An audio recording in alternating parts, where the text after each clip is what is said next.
ఎదుటివాడు ఒక తప్పు చేశాడు, అట్లాంటి వాడితో ప్రజలకి నష్టం అని చెప్పి, అది తప్పని ప్రజల్ని ఒప్పించి, అదే తప్పుని మనం చేస్తే, ఇంకా అప్పుడు ప్రజలకి వేరియేషన్ ఎక్కడిది? ఇది ఇప్పుడు తెలుగుదేశం కూటమి ప్రభుత్వం ఆలోచించుకోవాల్సింది. చంద్రబాబు నాయుడు గారు కుప్పంలో టూర్ చేస్తున్నప్పుడు భరత్తోళ్లతో ఎదురు నుంచి ఉద్యమాలు చేయడం తప్పే. నేను ఆ రోజునే ప్రస్తావించాను. అమరావతి రైతులు వెళ్తుంటే 3 రాజధానుల రైతులు అంటూ ఎదురు నుంచి అడ్డుపడటం తప్పే. నేను ఆ రోజునే ప్రస్తావించాను. నీ కార్యక్రమం నువ్వు ఈ రోడ్లో పెట్టుకుంటే ఆ కార్యక్రమం అటు పక్కన పెట్టు. అసలు ఆ రోజున పర్మిషన్ ఇవ్వక ఎందుకు అనవసరమైన ఉద్రిక్తతలు సృష్టించడం? ఏమైనా దేశానికి ఏమైనా నష్టమా అన్నది అప్పుడు కూడా మాట్లాడాను నేను.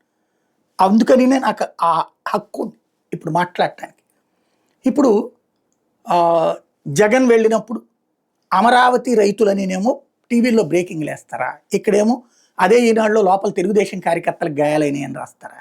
అంటే జగన్ టూర్కి వెళ్తున్నప్పుడు తెలుగుదేశం పార్టీకి సంబంధించినటువంటి కార్యకర్తలు ఎందుకు ఎదురెళ్ళాలా? ఎందుకు గొడవ చేయాలా? జగన్ దిగిపోవాలి, దించేస్తారా? ఏముంది దించడానికి ఆయన దగ్గర? లేదు జగన్ రాజకీయాలు వదిలేయాలి, వదిలేస్తారా? చంద్రబాబును వదిలేయమంటే వదిలేస్తారా? అసలు ఎందుకు ఆ విధమైనటువంటి గొడవలు? రాళ్ళు వేసుకోవడం, చెప్పులు వేసుకోవడం, వాళ్ళు కొట్టారని వీళ్ళు కొట్టారని వాళ్ళు, మా వాళ్ళకి గాయాలైనాయి కాబట్టి కేసులు పెట్టండి. నిన్ను అసలు అక్కడికి ఎవడెళ్ళమన్నాడు? ఎందుకు పంపించారు అసలు? ఇది జరిగితే రేపొద్దున ఇవాళ వాళ్ళు చేసిన తప్పు అన్నాం కదా మనం ఇట్లా చేయడం. ఇవాళ మనం అదే పని చేస్తే తప్పు కాదా? అప్పుడు వాళ్ళు చేసింది కూడా తప్పు కాదు కదా, వాళ్ళది విధ్వంసం అని చెప్పాం కదా. ఇప్పుడు మనం చేసింది విధ్వంసం కాదా, సద్వంసమా? ఏమవుతుంది ఇది? రాజకీయంగా మనం నిరంతరం ఇలాంటి సంఘటనలు చోటు చేసుకుంటే, ఇలాంటి అశాంతి చోటు చేసుకుంటే ప్రయోజనకరమా? ఆత్మవిమర్శ చేసుకోవాల్సిన అంశం.